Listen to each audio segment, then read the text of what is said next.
So when you decide to volunteer with us, you become a volunteer crewmate, and you're going to sign up on our platform. There's going to be a lot of ship-themed things as we go through, isn't it? Yes, everything's pirate-themed. Some people love it, and some people find it strange, but we all get used to it eventually. Oh, they can just walk the plank. Yes, exactly.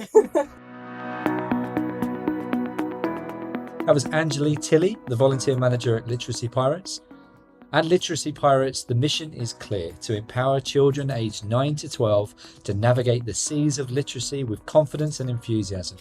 Through after-school programs, led by passionate teachers, supported by trained volunteers, the Literacy Pirates offers personalised attention to help children unfurl their sails and chart towards a course towards academic success.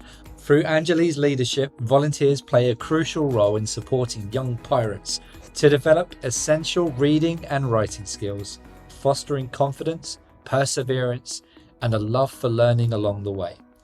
Volunteers at the Literacy Pirates receive comprehensive training, gain valuable skills and experiences, and most importantly, they have fun while making meaningful impact to the lives of young learners. Stay tuned as Angele takes us behind the scenes of this fantastic journey, where every volunteer becomes a vital member of the crew, helping children chart a course towards a brighter future, one page at a time.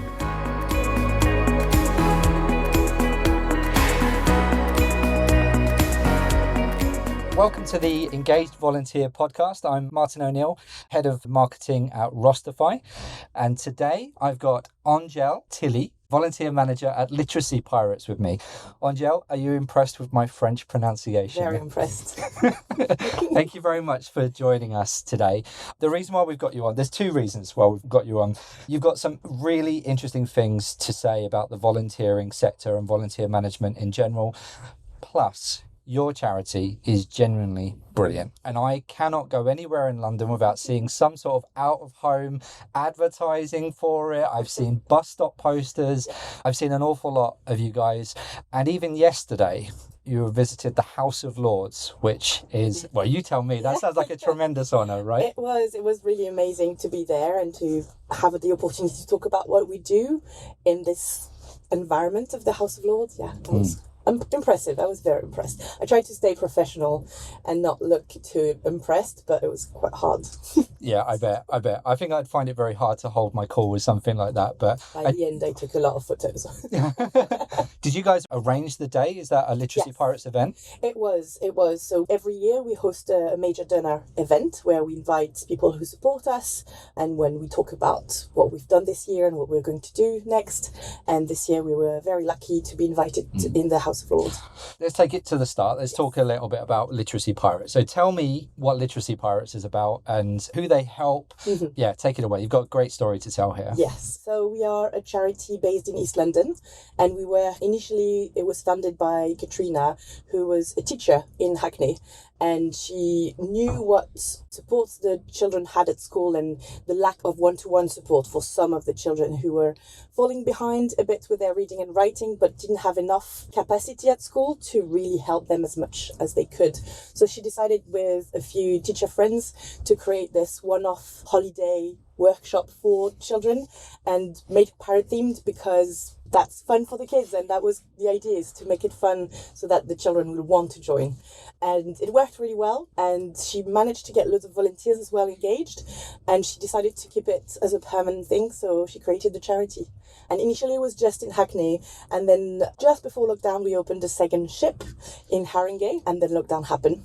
So we went online, and actually that worked really well. So well that we decided to make it a permanent third ship. So it's the virtual ship. Right, okay. The digital ship is out there. The digital ship, exactly. So we have Hackney, Haringey, the virtual ship. That's interesting that a new way of working came out. And we see that a lot, right, in most industries, that post-COVID, people discovered new ways. I think what's interesting there is that there may have been a whole group of volunteers that maybe didn't have access to Haringey, Hackney, all the places that you could want them to go to, but from offering a digital solution, you're now able to engage with even more volunteers and perhaps even reach kids as well that maybe you wouldn't have been able to before? Yes, so initially when we had only physical in-person programs, we reached out to children in Hackney and Haringey because that's where the schools were and you had to travel from the school to the location. But yes, we have extended that reach beyond Hackney and Haringey because the virtual program, you don't have to be anywhere specific. So currently it's London. We have worked with Lambeth and Newham, and I can't remember on top of my head all the boroughs where we work in, but we are looking to expand beyond London as well. So what does a typical volunteering experience look like with Literacy Pirates? So when you decide to volunteer with us, you become a volunteer crewmate and you're going to sign up on our platform. There's going to be a lot of ship-themed things as we go through, isn't it? Yes, everything's pirate-themed. Some people love it and some people find it strange, but we all get used to it eventually. They can just walk the plank. Yes, exactly. So once you sign up, you actually access your crew log, which is our virtual volunteer portal, and then you will go through trainings and criminal background checks, and then you'll be meeting the volunteer team for your welcome meeting, which is also done online. And once you've done all those things, you can become an actual volunteer in the sessions. And then you'll decide if you want to join the virtual program or the in-person or a combination of both. And what does a session look like? What do you do there? In session, volunteers arrive before the children, so the young parrots. Volunteers arrive before the young parrots and they get a briefing from the session leader, so it's equivalent to a teacher, who's going to say what's going to happen today, which young parrots they're going to be paired with, and then the young parrots join and we play a game. We play loads of games and the volunteers are more than encouraged to join in, although they don't have to if they don't want to. And after we've played a game, it's the first part of the session, which is reading.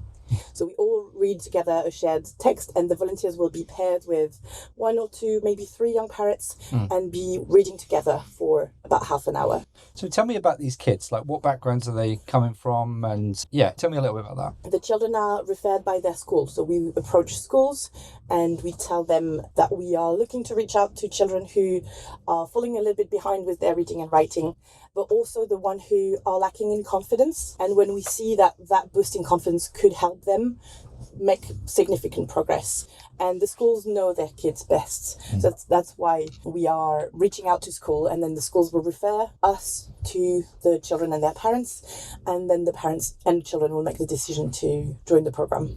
Yeah, so I presume you're going to have really strong relationships with the schools that are around then absolutely. as well. So who within Literacy Pirates is sort of tasked with that as well? Is that part of the volunteer coordination team, or is that something else? We have a person dedicated to working with the schools, and it's a whole role in itself. Yeah. A person and a half. So there's this person who manages the school relationship and someone who does some admin and this as well. Yeah. So it has become a whole thing. It used to be part of someone else's job, and then we realized we actually need a full-time person who's just managing those relationships. So it's quite interesting. Where do you fit in with this then? What's your role? So I'm managing the volunteer team, and my role with my team is to recruit volunteers. So the program works really well because children get 1-to-1 or 1-to-2 attention, which they don't have at school.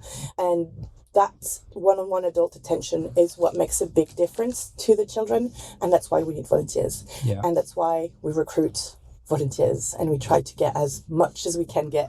Yeah. Because not every home has an environment where kids are encouraged to read as well, which absolutely obviously it could be also that at home English is not the first language spoken, so reading text in English is not necessarily easy, or it could be that home is a busy environment as well.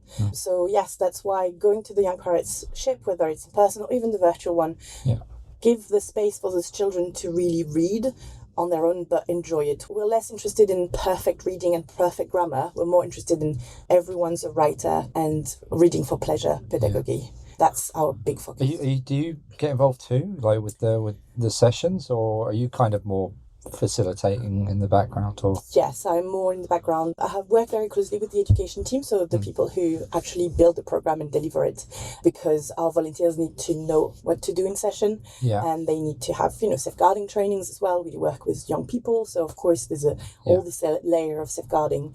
So my team and myself are very involved with the education team, but we are less focused on what's happening in session and more focused on getting the volunteers in, getting them trained and ready to go, and then just making sure they're having a good time as well. Well, one of the things, you're going to be modest about what I'm about to say, but one of the things that I'm really impressed with Literacy Pirates is the attention to detail that you guys have around data, around the efficiency of your volunteer program. I spoke to you a little bit before we did this recording because I'm really impressed with this, and I know you don't necessarily have the numbers to hand, but the conversion metrics around, how many people go from interested to involved. Can you tell me a little bit about why that's so important and sort of address that? So we do a strategy every year where we are planning what we're going to get and how many volunteers we need and what we're going to put in place. And last year we focused on getting people through, signing up on the website and getting people in session. So we have a differentiation between who is a volunteer who's going currently through the pipelines, doing trainings, doing criminal background check. And then once they are ready to be in session, they are in a different category. So we have volunteers in the pipeline and active volunteers who are actually in sessions. And we had a focus on both numbers. We wanted to reach X amount per month in the pipeline and X amount per month active. And for this coming year, the strategy is going to shift to mostly active. That's the number we need, because we realized that having a lot of volunteers signed up to a training is not always translating into who's going to be in session. And that we have found that because of all the data we collect, because we've been able to see where they are in their journey, what point they stop, what point is a difficult one to get people to continue. We used to have a 3 hours training broken in half, so 1 hour and a half, 1 hour and a half. And it was starting with the safeguarding bit. And it's extremely important, but it's not the fun bit. That's not why people come. So when we were able to say, okay, looking at our data, at that point, volunteers kind of stop. They slow down here. We decided to change the way we do our training, and we've broken it down into 3 parts. One is self-served at the beginning, which is about the literacy pirates, who we are, what you do as a volunteer, who the young pirates are, what our program is all about. So that's the interesting bit. That's why you're here. Then we get the second part, which is a live online training, which is all about how to support young pirates in session, how to help them reading and writing. And that also kind of gets you like, oh, I really want to get stuck in now. And then we finish with safeguarding, because it is still very important. But we do it at the end, because by then, hopefully, we've hooked you. You've seen enough, right? Like, save your vegetables to the end. Exactly. So by then, you want to be a crewmate, and you want to help the young pirates, and you want to be part of the crew. So, and you discovered that by looking at almost like, I think of it a bit like a sales funnel, right? Where like leads are coming in, and how many of those leads turn into nothing at all, and others that turn into conversations. Absolutely. You're almost taking a sales strategy approach to that. It's funny that you say that, because that was from a conversation I had with our comms manager, who is also looking after our marketing, and she was suggesting, that the interesting part is actually who we are and why we help the kids. If you give that to volunteers first, they'll be hooked a bit quicker. And Rustify allowed us to do some of that training like self-served, which we didn't have before. So we also used that as actually, it's easier for you to fit in your timetable in your busy life to do this training whenever you can on your phone or on your laptop, and then do the only one live training, which is a lot easier to fit than 3 hours live training. Yeah, and that's integrated into the steps that they take on Rustify, right? They use your portal, they find an opportunity, and then they're taken through those steps. They get all of the nice messages and selling the program really to them, and then there you go. Now do your compliance now side do your of it. safeguarding, your criminal background check, which is very important, especially when you're working with children. And you guys do some great stuff around that, which presents challenges in itself. You were telling me before about the DBS checks and that it may not be the same globally, but certainly in the UK, if you need a DBS check, there's a charge that's associated with the organisation that is running that check. So for you guys, correct me if I'm wrong, but for you guys, every volunteer that applies, you go through a screening process and then there'll be a DBS check. A DBS check or a PVG if they live in Scotland, which is the equivalent to a DBS. But you're paying for that effectively, right? Do, yeah. How far do they get through that funnel before you get to the part where you have to fork out £18, £20 or whatever for that? Quite close to the end. Yeah. It's the second to last step because the next step involves discussing with the volunteers. So we do make a point to talk to everyone, even though it's all online and so remote, we still want to make sure we talk to everyone. And we also might be needing to check their documents so for the DBS. So that's also why it's not the last step, because we might need to check their DBS. Well, I imagine that helps too, though, right? Because you've got engagement there too. At the moment, up until that point, they've probably seen some nice videos, some good marketing material, but they, correct me if I'm wrong, I don't want to speak out of turn, but they probably haven't seen you guys really until they in one of our training, the live online training, they will have seen us, but it's a group training, so it's not a one-on-one. We don't always talk to all of them in the training. Like, we talk to them, but they don't always. I get it. Yeah. It's a classroom, right? Exactly. Like that's So no, until that point, they haven't had a proper conversation with us, and it's also a point where they can ask more questions if something wasn't clear, and that kind of reassure them as well. Like, we have a lot of volunteers who ask, like, but how is it going to be in my first session? Where do I go, and what can I expect? And that's where we can, explain the fine details, and we also use that as another data collection point, to be honest, because we do a lot of that. But more like the informal one. How did you find the training? Where did you find about us? Continual improvement, just refining each step. Like, and then we had great feedback from that helped us change our training a little bit. And actually we realized that we talked not a lot about what to actually expect on the first day technically. Like, where do you go? What link do you click on? Where are you going to find that link? So we decided to add that to our training. And what happens if you drop that out is you get dropouts and you get people no showing and you get less engagement. And just looping back round to that DBS point, you're paying for everybody that gets to that point. So every pound or dollar spent on a DBS check or a security check where you as a volunteering program isn't ensuring they get to the end and actually going from, I like to say, sort of interested to involved, well, really, that's coming out of the fundraising money. It is. Somebody donated that money and it went to a DBS check for somebody that didn't actually start. Potentially. That's painful, right? That's almost difficult even to say, right? Because you don't want to say it, but it's true though. It is. But you guys do a great job in making sure that they're engaged at the start, that they're working their way through lots of marketing material, selling the program, understanding the impact that the volunteer has made, doing virtual sessions.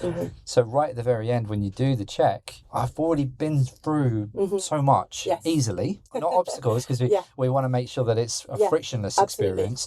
Was that one of the reasons that you brought Rostify in, to streamline that process? Yes, absolutely. To streamline for the volunteers, but also for the team, because the easier it is for volunteers to book the trainings, to know also what's to expect in their journey, how many steps they're going to have to go through before they can actually be in session. So all of this is visual, is easy to see on their portal. So that was a very big factor for us. But equally, it's all the automation at the back end, all the list we can look at, and it's really easy to say, this has changed. Let me quickly go into Rostify and change that link for our volunteers joining the session. So it was partly for our volunteers to make it easy for them, but also for us. Because more volunteers means more admin. And the amount of automation we've put in place has saved us so much time, which means that we have more time to actually talk to our volunteers and have that meaningful connection. And we can leave the admin bits that can be automated to Rostify. So we have more time to really have this connection and make sure our volunteers have everything they need. And ultimately I was going to talk to you a little bit about the challenges. We'll get to the challenges of volunteering and just volunteer management soon from your perspective. But one thing that I hear time and time again is you guys could do so much if you weren't tied up with the admin. And it's more than just having a digital process for something. It's about having steps built into the volunteer program that matches what you want to get out of it. You've got certain steps. You want marketing material or videos and training drip fed through the process. And look, I believe if more people, more organizations were doing what Literacy Pirates are doing, which is reviewing the data, seeing the weaknesses, finding where the massive gains are being had, and then leveraging that to make a more impactful volunteer program, I think we'd have way more time spent on the things that make a big difference. So you guys do a great job there. Sorry, I'm embarrassing you now. Thank you very much. So I want to talk a little bit about your background and how you got there. Clearly, you love what you do. That really does come through. You're very passionate about the cause and the projects that you work on. I just want to sort of fill in the gap, really. So if you can't tell already from your accent... I am French. You are French. So tell me a little bit about your journey arriving Literacy Pirates, really. And what do you think has brought you here? And what is it that you think about your personality and your skills that you've brought to the table for Literacy Pirates? And that's what I want to know. When I moved to the UK, I didn't know many people. I didn't have many contacts. Didn't even speak English very well. I found a job and I was looking for something to do that was a bit more meaningful. And I was also very interested in feminist activism at that point. So I decided to volunteer with the Feminist Library, which used to be in Southwark, not very far from here. And I would go there once a week for a bit and what they call a general volunteer, which is basically just welcoming the visitors to the library. And I was a bit bored because there was not a lot to do, because there was not a lot of visitors, and even when they were there, they need a lot of support. But I was also there at the same time as volunteer manager back then, and I was asking her, please give me something to do. I am bored and I don't like it. And so I started helping her, emailing volunteers, organizing things, and I enjoyed it. And then she moved on from her role. She was a volunteer manager. So I asked, I'd like to do that, replace her as volunteer manager at the Feminist Library. And I got that position, again, as a volunteer at that point. And it was great, and I loved it. And I thought, you know what, that would be something I would enjoy doing as a career.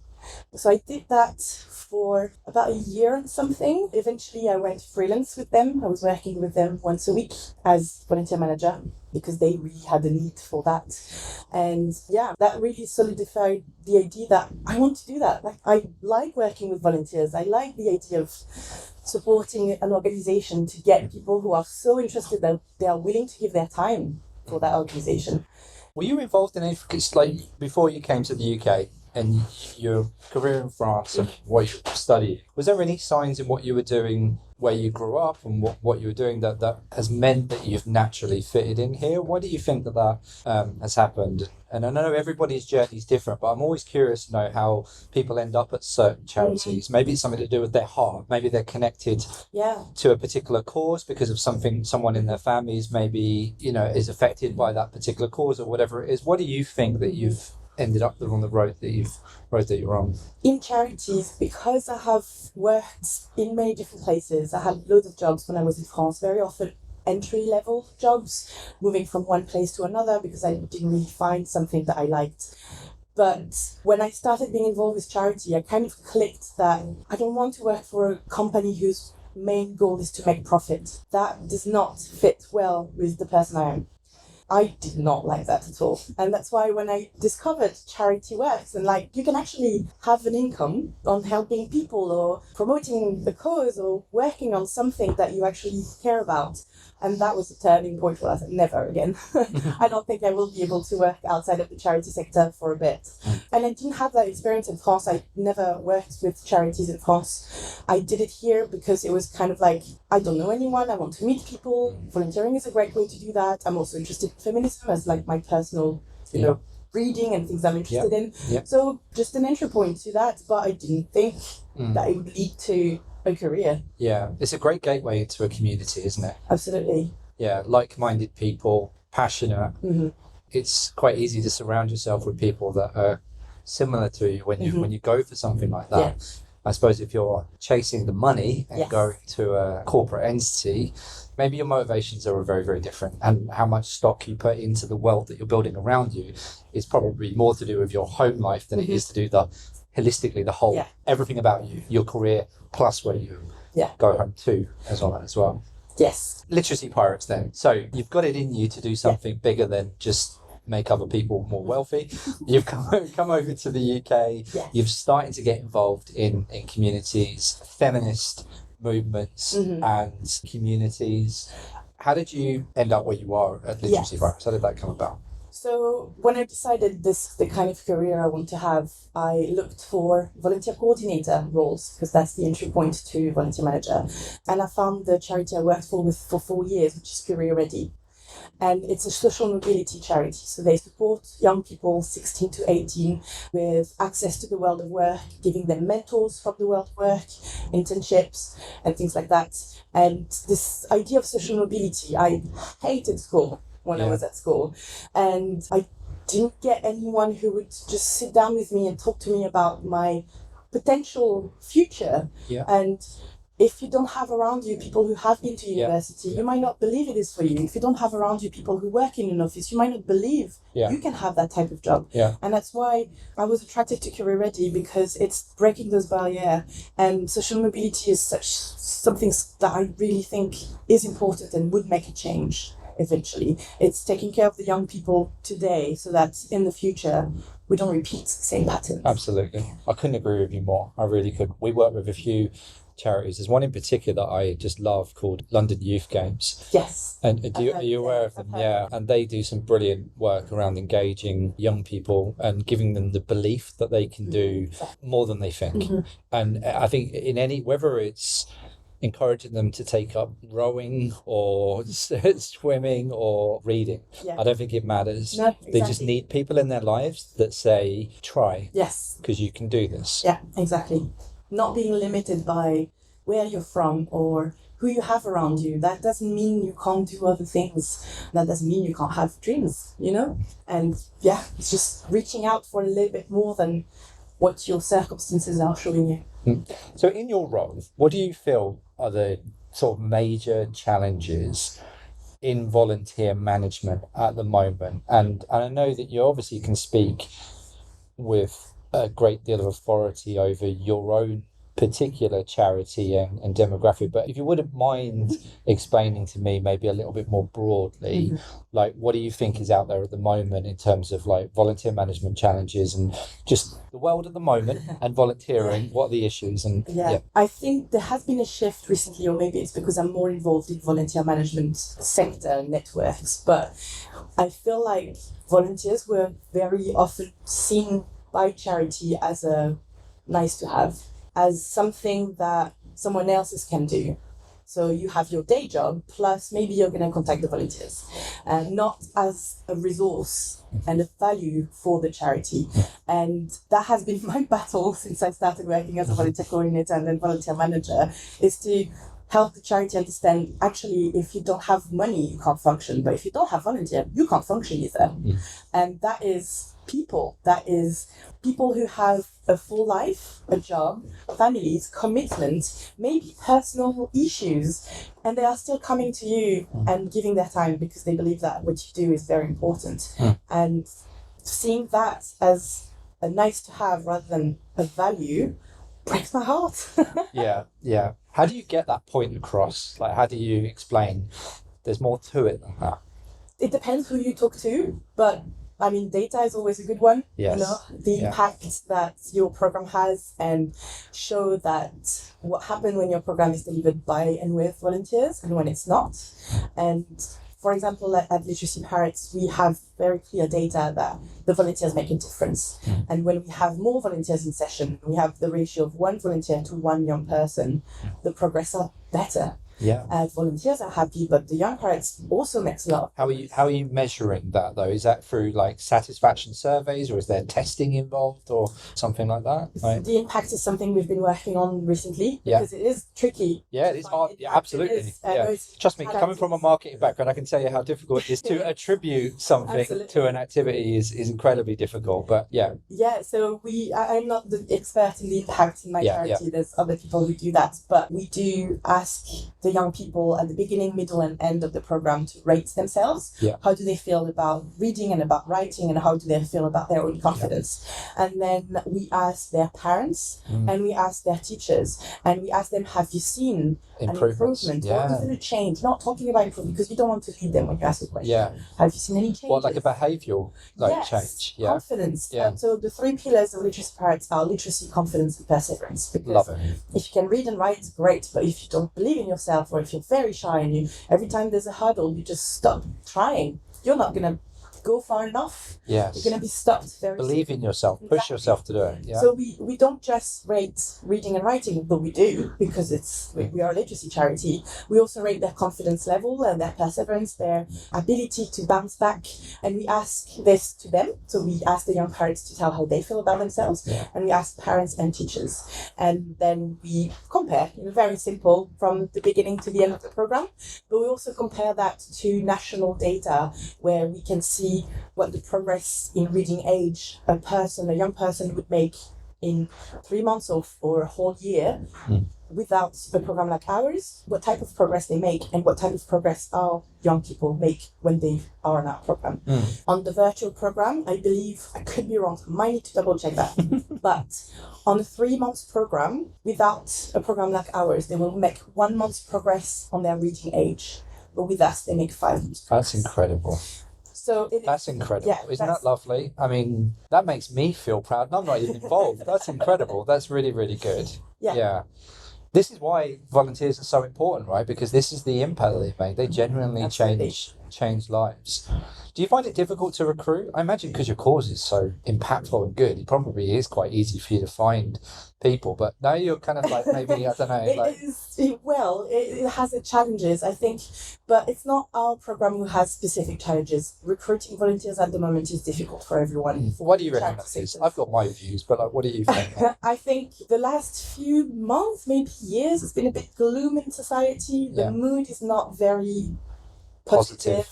And if you're worried about your own social situation, your own paying your bills, you're not going to volunteer because that's not on top of your priorities. If you have to take a second job to pay your bills, you're not going to volunteer, and that's fair enough. So that would be one factor, I think. There's also people don't always see volunteering as something that is accessible to them. So there's a lot of conversation around diversity in the charity sector. Absolutely. And diversity in volunteers. And believing that volunteering is for you as well. It's not just an old white person thing that when they're retired. No. How do you get over that then? That is a very big challenge. We work with a lot of universities and a lot of students, and our student volunteers are quite diverse compared to people who work. Are they like international students then, or like both international and British students? Okay, yeah. I think it's also because the type of people who are, let's say, like 25 till like working age, 25 till I don't know 60-ish, who are working but also have time and capacity to volunteer, will probably be wealthier. If you have young families and you have to work and maybe you have a second job and you don't have someone to take care of your children, your time is so you won't have time to volunteer. And unfortunately, very often those conditions also fit with, if you're wealthier, you're probably more likely to be white. This is where we come back to representation, right? You think about the kids that are in your program. Do they fit that profile? Probably not. I would imagine they're... And that's one very powerful tool, is when your volunteers represent your kids and that they can see themselves and they can see role models in volunteers who look like them, who come from the same background. That would be really powerful.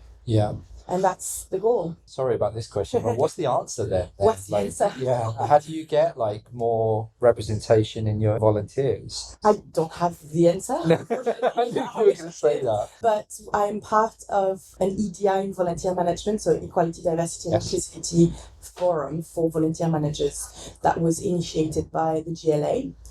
Greater London Authority. So it's a group of volunteer managers who come together to try to find solutions, find ways to help each other with those challenges. And we talked about maybe asking for a reference can be a barrier to volunteering. Because if you don't have a job that can provide you that reference, or if you haven't been to university, you don't get a reference. It might not be easy to do a reference. So that could be something to think about. We see the same thing with Gen Z younger volunteers, is they look at volunteering as a way, because like the job market is such a competitive market at the moment, particularly for people that are recent school leavers and graduates. So it's so competitive. How do you get the edge? And you can get the edge by volunteering and having those additional references and the soft skills that are involved in volunteering.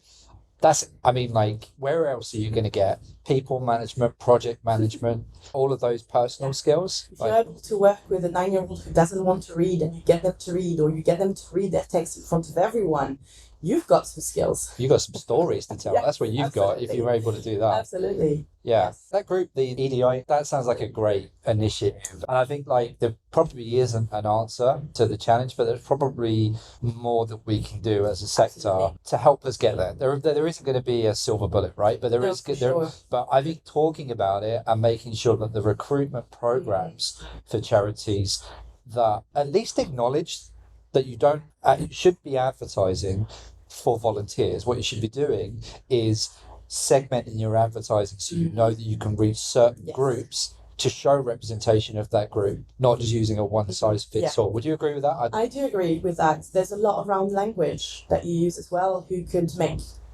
a volunteer opportunity feel like it's for a certain type of people.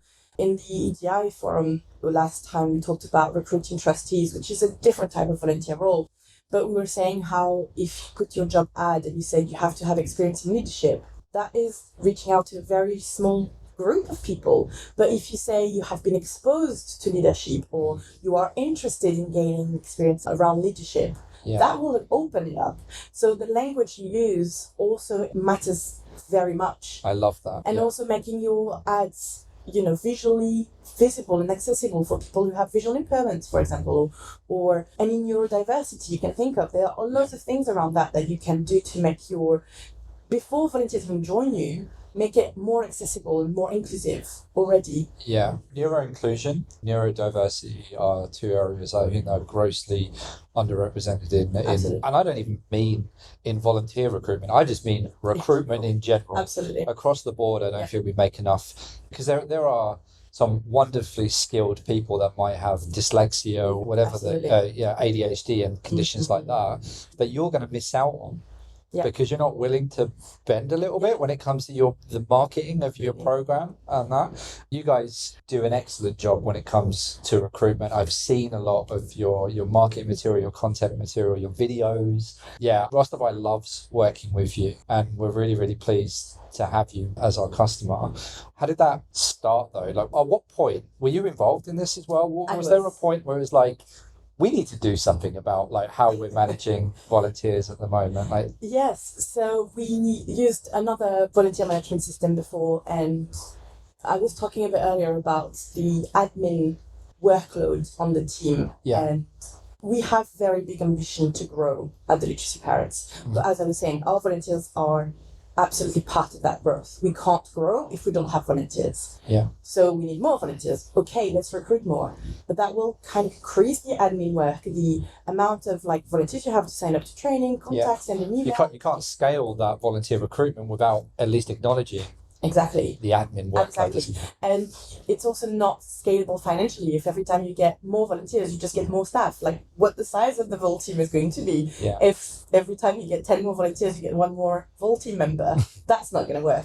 So that's why we realized we really need a system that is going to help us cut down on the admin workload.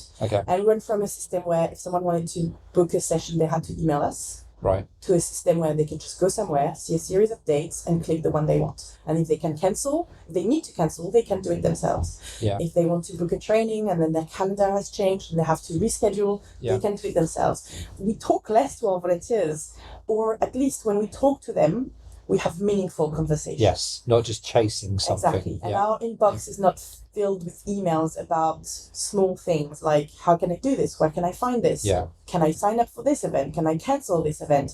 There's a lot less of that. Yeah. And when people contact us, it's because they have a question that they genuinely need us for. Yeah. Or they tell us something that we are interested in.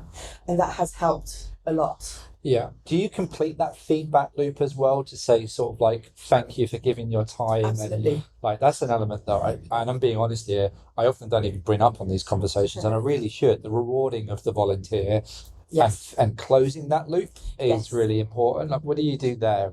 So we have badges, physical and digital badge, para-themed, obviously. On Rostify? Both, on Rostify and an actual physical badge. So if you do An actual badge. An actual badge, okay. Yes. I love my merch. I'm interested. I don't have one with me. I will show you next time. But we have the same virtually, which means that wherever you volunteer, you're going to get at least 3 badges with us. Okay. So the first one is the first session you do. We give you a thank you for volunteering. You're now a literacy parents. You're a crewmate. Okay. So that's and they will have a physical badge given to them. And then when they go onto their roster, your literacy profile, they'll see that on there as well. Thing. Amazing. Like, yes, love it. I love it. Then the minimum commitment for us is for our volunteers to complete 12 sessions. So when they're halfway through, on 6, they become a Sea Dog. And they get their 6-session Sea Dog badge. So it's another. I said there was going to be a lot of pirate films. Yes, there is. Not said that many, but there's a lot more. And then when they complete their 12 session, which is their minimum commitments, that's them done everything they said they would do. Yeah. They become a Buccaneer. Yeah, love it. And they get a Buccaneer badge. And then we get one for 20, 30, 40, 50, 60, up to 100. And at 100, you get a certificate signed by the captain, which is the CEO, to say, like, well done, you've done 100 sessions. And we have a good number of volunteers who've done 100 sessions or more. So that's one way we thank our volunteers. That's great. I love that. Yeah. We try to do also, we do volunteer socials where we invite them. We are currently organising a virtual book club for our volunteers, because being a literacy charity, we attract people who usually like reading. Yeah. So we're going to organise a virtual book club.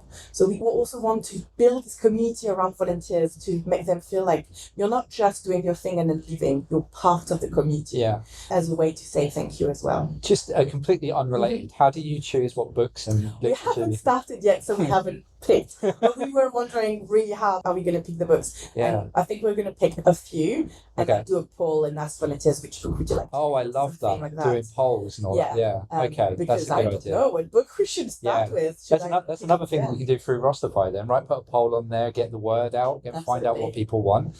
Yeah, I wouldn't even know where to begin with that, because you can't really choose something without upsetting somebody, and you have to be careful. Absolutely. You know, like, and there's some classics that you obviously want them to read. There's certain age levels. Should we stay pirate themes? I don't know. Yeah. Maybe not. We'll see. Well, there's plenty in the pirate and sea theme category, you know. So so we'll see what our volunteers feel like. We'll probably give them like a variety of like fictions, non-fictions, maybe something, I don't know, rom-coms or adventure. A few different options, and we'll see what they go for. Yeah, once you've done Treasure Island and Moby Dick, you're really going to have a think about what you do next. I'll take suggestions if you have suggestions. Yeah, okay. You'll get them from me. So I guess I'm kind of interested in, like, if you knew someone that was doing your role but for a different charity and they were discovering that the scaling their program was going to be difficult, what advice would you give somebody looking for a platform? Like, you know, for us it's been automation. Okay. That has been a big factor when we were looking at different volunteer management platforms. But did you look at your current program and go, okay, we want to digitalize this, so can I recreate this? Or did you look at it the other way and kind of go, well, we don't know if that is the right way of doing it. Maybe we'll bring in a system and that might show us. Do you get what I'm saying? You're either finding a system that mimics what you're doing, or you're getting a system to improve the system that you're doing. So I think you need both. You can't do one without the other. What we've done is mapping out everything we do. So what our volunteers go through, every steps they will have to do to complete. To become a volunteer and lead session, what does that mean to us? So you've got the first level, what the volunteer does. The second level being like what does the volunteer team does? Yeah. And then the third level being, can a software help us with that? Where do we store the data? What do we do with that data? What does it need to be connected with? Yeah. And mapping all this has helped us refine our processes, know what we are looking for in a system, and then kind of come up to you guys and say, well, actually, we've got this. Can Okay, your so you system did all help that beforehand, before you Yes, came to we us. did, yeah. I guess you already had a system in place, right? So you knew Yeah. the bits that you could probably go, well, that is working with the older system, so we need to at least make sure that we do that, but we want to scale it out to this. And then you brought that to us. Yeah. Was there like a two-way thing here where we kind of went, okay, looking at that, you might also want to do a bit of this? Or Absolutely. Yeah. There are tools that existed in Rustify that we didn't have before that we used. For example, the training, as I was talking about earlier, the self-serve training where volunteers can just go through the training on their own. We didn't have that options before, and that changed our process. We changed the way volunteers do training because that tool has become available to us. And it wasn't an issue before because that's how we used to do things. But then we arrived at that tool and we thought, oh, actually, because this is available to us, we can use that.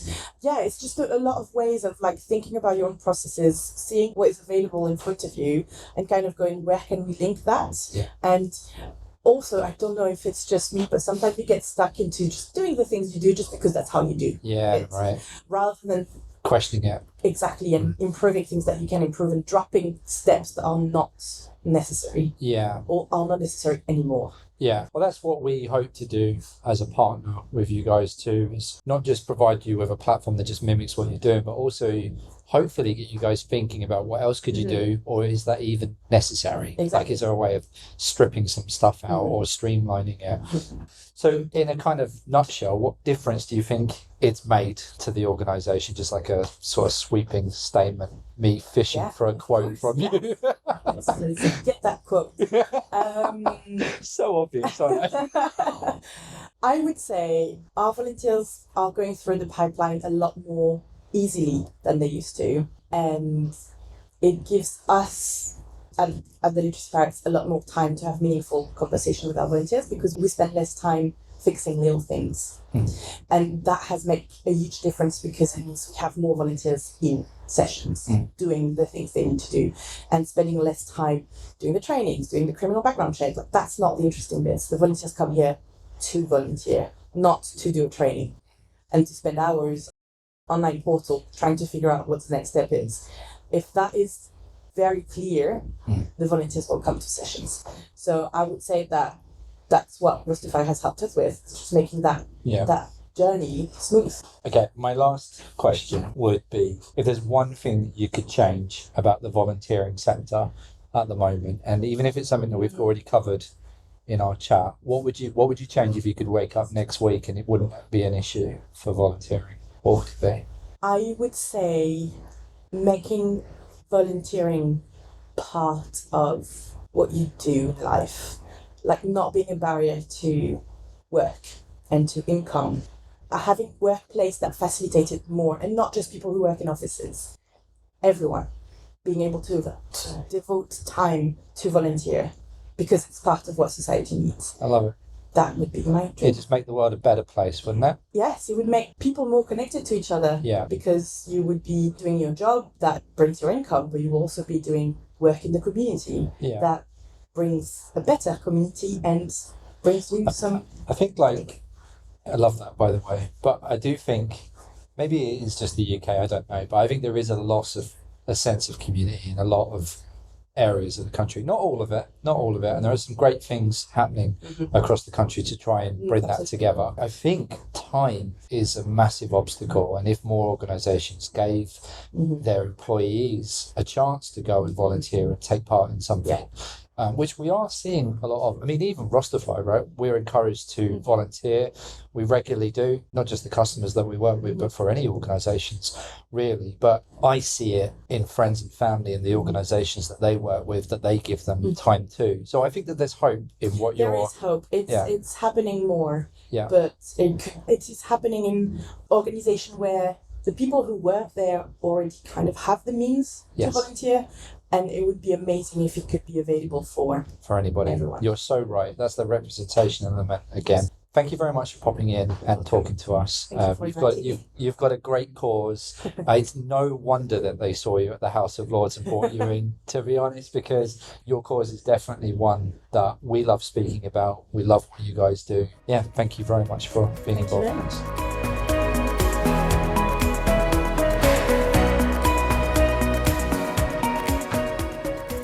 Thanks so much for listening to the Engaged Volunteer podcast.